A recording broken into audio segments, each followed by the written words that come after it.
The United States and Saudi Arabia established full diplomatic relations in the mid-20th century, and from that point forward, ties have been tight, largely because of what each side gets from an interwoven economic, military, and diplomatic arrangement. The US, as the world's largest economy, wielding the world's largest military, needs a lot of oil, and the Saudis have just gobs of that. They are the second largest oil producer with the second largest oil reserves in the world, and they are the world's largest oil exporter. That export capacity enabled in part by how cheap it is for them to produce and ship oil compared to other producers, which generally have more difficult to access oil deposits, which are thus more expensive to get to and pump, and which in some cases are only able to pump oil that requires a lot more costly processing to make it suitable for the global market. The Saudis, in contrast, have easy to get, easy to process and sell oil, but they're located in a highly unstable part of the world where there are generally several wars ongoing at any given moment,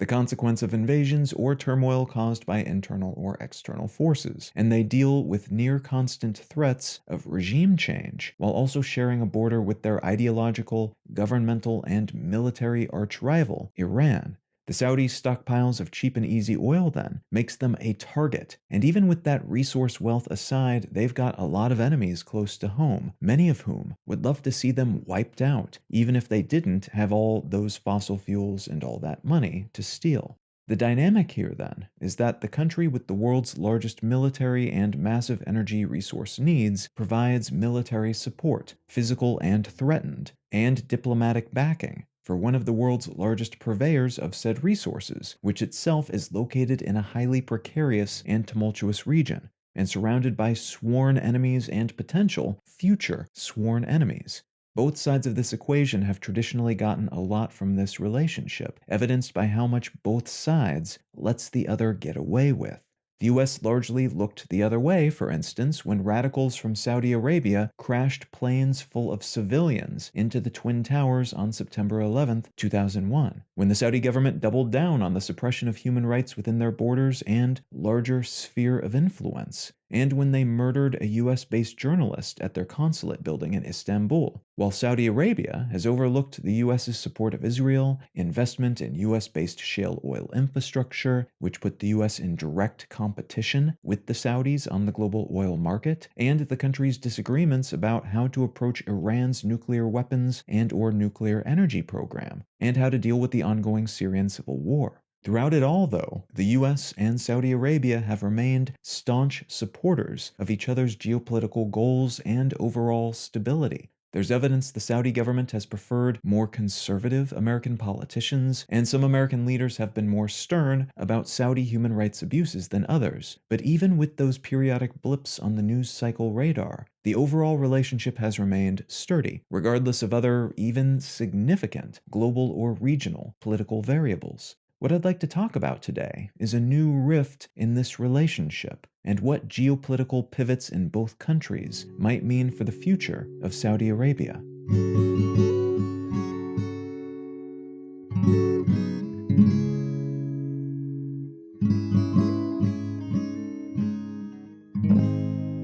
You are listening to Let's Know Things. I'm Colin Wright. It has been a tricky year for all news entities, so if you're in the position to do so, and if you're finding value in this or any news publication, please consider becoming a supporter. In the case of Let's Know Things, the simplest way to do that is to become a patron at patreon.com/letsknowthings. You can also become a member at understandery.com and support this and all of my projects. Supporters who contribute monetarily via either method gain access to an ad-free version of this show and an additional episode of the show each month. A huge thanks to everybody who's already helping to support this podcast, and thank you in advance if you're considering doing so in the future. All right, let's get back to the show.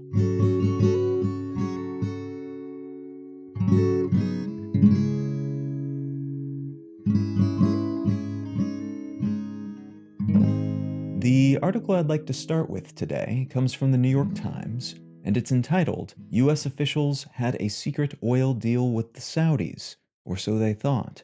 The Saudi Arabian state oil company, Saudi Aramco, beat its last net income forecast with a 39% jump in the third quarter of 2022. It also beat estimates with its reported free cash flow numbers, suggesting it has a lot more resources than expected to use for paying down debt, making investments, and paying out dividends to shareholders. That 39% jump brings its income up to $42.4 billion for the 3 months leading up to the last day of September. And to better establish context for that number, that's $42.4 billion compared to the previous year's third quarter income of $30.4 billion. So that's a pretty wild leap, and even higher than the $41.7 billion estimate most analysts had optimistically presented leading up to this quarter's financial divulgences. This increase is of a kind, with financial boosts reported by other globally operating oil producers and the fossil fuel-based energy companies in general throughout 2022. But in the latter part of that year in particular, ExxonMobil, for instance, brought in third quarter profits of $19.66 billion, which is within spitting distance of most valuable company in the world, tech company Apple's $20.7 billion profits for the same period. And other oil and gas entities have seen similarly extravagant, expectations-defying monetary booms of late. Despite my best efforts to at some point produce an episode of this show where I don't mention China or COVID-19 or Russia's invasion of Ukraine, three meta-topics that seem to be influencing just about everything these days, alongside even more meta-topics like climate change and the grand realignment of the 20th century-born international order. Despite that, this is where I have to mention that the majority of these profit boosts are being attributed to the triple whammy of Russia's invasion, which has fundamentally recalibrated global supply chains for raw goods, especially energy commodities like oil and gas, the countless and weird impacts of having a multiple year-long global pandemic, and the other, slower but rapidly speeding up realignment being forced on essentially every government simultaneously, triggered by global climate change, which is partially the consequence of on-the-ground realities and partially the consequence of commitments made by those governments. So there are both tangible and political forces at play here, and both of those variable categories are forcing a lot of hands, even those that wouldn't typically be interested in shifting to solar and wind and nuclear and other sorts of clean and just cleaner power source types. There's a dearth of oil where oil is needed then because of those variable recalibrations. And oil companies are producing on average less oil than usual because of the upsets caused by COVID, which significantly slowed manufacturing and overall consumption of energy using goods and services like travel for more than a year. And though some of those demand issues are resetting back to approximately where they were in late 2019, before everything went down, the supply side hasn't caught back up yet, so there's less supply for more demand, and consequently, the price of oil is up essentially everywhere, and the companies bringing that oil to market are profiting massively because that's how capitalism works. There are a lot of sub-stories to that main energy market narrative, but the one that's important to understand for the purposes of this episode is that the Saudis make the vast majority of their country's income from oil and related products. Something like 80% of their export revenue and around 40% of their total GDP is directly attributable to that industry.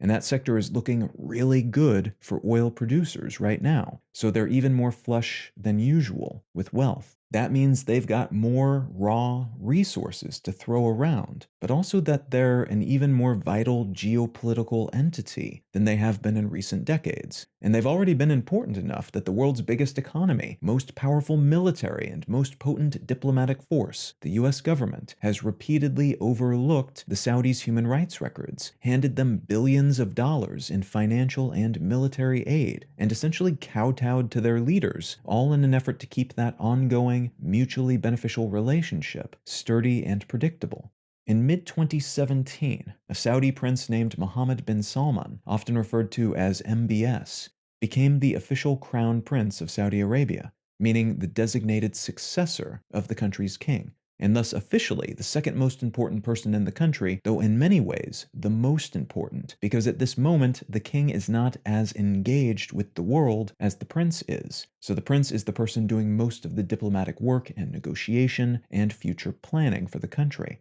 MBS has been celebrated at times as he seems to have some big ideas, some big ambitions, and even at times to have been open to liberalizing the country in the sense of improving the nation's human rights related laws, especially as they relate to women, becoming more progressive in terms of democracy and related values, and essentially pivoting this part of the Middle East a little bit more toward dominant Western values, something the US and Europe and other such entities were excited to see. Eventually, though, most of that veneer of progressivism and liberalization began to fade, and though MBS maintains a reformist brand in some circles related to some issues, there have been gestures toward an increase in women's rights, for instance. He's also been at the center of numerous, at times fairly horrific scandals, including reportedly ordering the aforementioned assassination of a US-based Saudi journalist who was then dismembered with hacksaws at an official government building in Turkey to remove his body after he was tortured and murdered.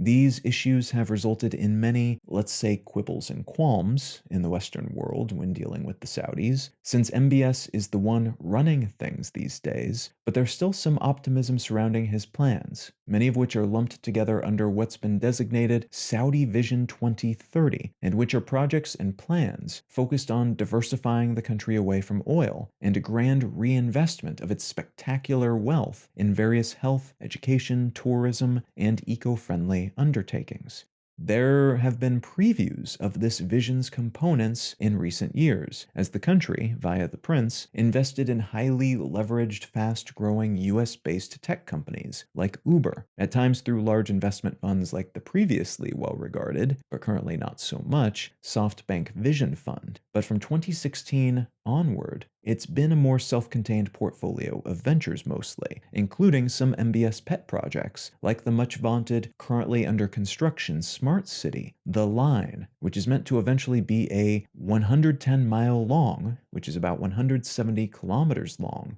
single-building city that will look sci-fi futuristic, will be essentially a single line of building, completely carbon neutral, sustained entirely by green energy, and which will be a fundamental component of a larger ambition called NEOM, which is a region meant to encompass 10,200 square miles, which is about 26,500 square kilometers, which will be based along the Red Sea and optimally become a vital economic zone for the country. All of which sounds interesting and could be good for the country's economy and development if it's ever finished, but initial components of NEOM were meant to be finished up in 2020, and that didn't happen, which means the second round of efforts, originally scheduled to be completed in 2025, also will not be completed on time. This project is expected to cost around $500 billion, so $500 billion, but because of the extension in building time, and because of how even a single building, much less a building pitched as a smart city, using all advanced tech in what's basically a coastal desert, even a single building goes over the estimated costs, so this could end up being a hugely expensive novelty that never gets finished or catches on. That's the worry amongst some potential investors and folks with a stake in it, anyway. What NEOM and the line within NEOM represent, though, whether or not they're ever finished, is an ambition to move away from the current Saudi reliance on oil, which is arguably a prudent concern as the global economy is making this same shift. Which means at some point, the Saudis will be flush with a raw material that's no longer in demand, or at the very least, at nowhere near the current demand and price level. In the meantime, though, the country is still almost entirely reliant on oil for its wealth and well-being, which means any changes have to be careful changes, lest they accidentally impoverish the country by celebrating the shift away from oil before their accounting ledgers have fully or mostly made that transition, which is a difficult balance to strike, similar to what we're seeing with the clean investment wings of non-country international oil-producing corporations like BP and Exxon and Chevron. So that context established, flipping back around to that Times piece, US President Biden took a trip to Saudi Arabia over the summer, fist bumping the crown prince in the midst of a scandal related to those aforementioned issues that the US public has with the Saudis in general and MBS in particular right now. He made this concession, this minor kowtow, because of those aforementioned oil and broader energy industry supply related issues, which had been causing petroleum prices in the US to skyrocket. Around the world, too, but Biden was presumably most focused on US prices at the moment. High energy prices are not good for anyone, except maybe oil producers, generally, because rising energy prices of any kind contribute to inflation, which is also an ongoing issue around the world, including the US. But it's also not good for Biden personally, because high oil prices are a hot button issue for Americans, and whomever is in office when those prices go up tend to take the blame, even when they are arguably or obviously not responsible for those price increases in any way. Thus, Biden wanted to plant a seed that would hopefully help reduce inflation across the country by ensuring the Saudis pumped more oil, increasing the amount of global supply to ease the impacts of increasing global demand, while also, almost certainly at least a little, keeping his eye on the US midterm elections, during which Democrats would stand a better chance in tight races if oil prices were lower rather than higher. Early in October of 2022, though, OPEC Plus, which is the cartel of mostly Middle Eastern and African oil-producing nations, plus Russia, met up to figure out how they would set oil production levels in order to best control global oil prices. And the US government, because of that earlier light kowtowing, felt like they had things on lock, that the Saudis would support efforts to increase production and consequently would lower prices at a vital political and economic moment. That is not what happened. Instead, the Saudis, seemingly in tandem with Russia, voted and presumably swayed their allies to vote to reduce oil production by 2 million barrels a day. And the practical impact of that vote would be less than that, as many of these nations were already operating at below their maximum possible capacity, according to their OPEC commitments. But symbolically, this was a major deal, as it meant that visit by Biden didn't accomplish anything, and it looked like Saudi Arabia was actually acting in support of Russia and against America's interests, because the net impact of this decision would be to increase profits for major OPEC-aligned oil exporters like Russia, while increasing oil prices for importers like the US, kicking up prices at the pump and maybe even keeping inflation moving upward as well. The US and the Biden administration in particular, which in their mind had lowered themselves to fist bump this journalist assassinating, woman hating prince, was pissed. The Saudis were cast as being disloyal to a country that has kept them safe, with American made advanced weaponry and billions of dollars in free money, not to mention the ever present umbrella of American military support if anyone ever messes with the Saudis. And that was not okay with the US government. Biden immediately started hard-talking about the US-Saudi relationship, and other people throughout the government, including folks on the other side of the aisle, began to speculate about why the US even needed Saudi Arabia anymore, especially if they weren't going to be reliable partners at vital moments like this one. In the weeks since, the Saudi Energy Ministry has said that this wasn't a diplomatic issue. It was the Saudi government acting in the best interest of the Saudi people. It's just business, basically. And we don't know why the US government is making such a fuss about an agreement that we never saw as an agreement in the first place. They've also said that they don't control OPEC Plus. It's a consensus-based organization, so the idea that the Saudis did this, rather than it being a democratic decision between nations, is nonsense.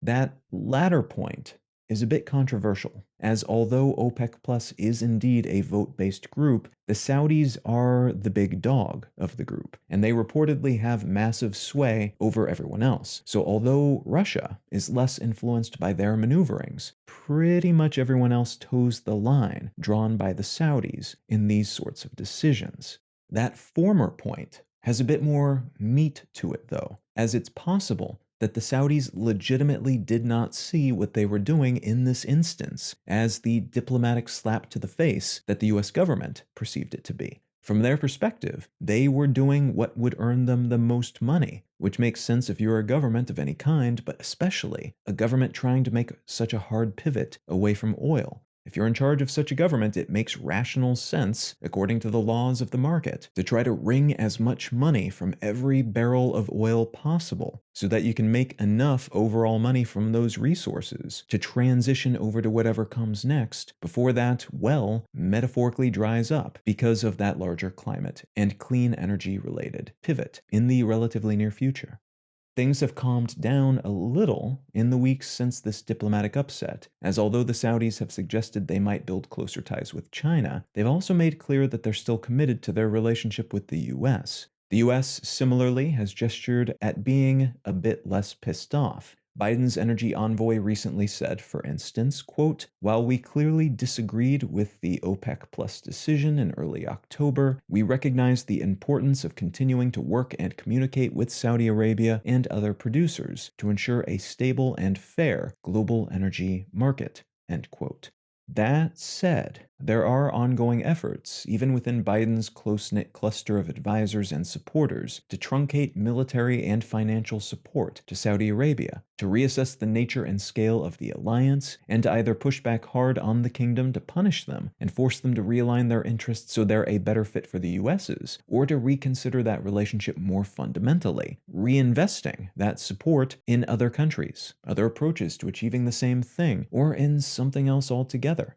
Acknowledging that the world has changed and thus so has the US's priorities and needs in the Middle East. The world is moving away from oil, after all, so why continue to invest in a country whose only value to the states, in the mind of some analysts and politicians at least, is their steady stream of oil resources that then in turn support US interests? It's likely, in the wake of both the practical impacts and political repercussions stateside of that OPEC Plus vote, that the US government will be a bit chillier toward the Saudis in the coming months, and may even make some gestures at other entities in the regions, throwing more support behind Israel, or even smaller oil entities like the UAE or Qatar, in order to make a point to the Saudis that they can be replaced. Similarly, the Saudis may well be thinking that their US-shaped golden goose is looking a little long in the tooth, and it may be prudent to diversify their relationships more thoroughly to account for the splintering of the international system that we're going through right now. Rather than putting all their eggs in the US alliance basket, in other words, they might act in ways that will force the US, China, and to a lesser degree Russia, to compete for their resources and support in the region. A move that could further improve their fortunes, but could also put them at greater risk of facing regional struggles and even proxy conflicts instigated by the outside forces they've scorned.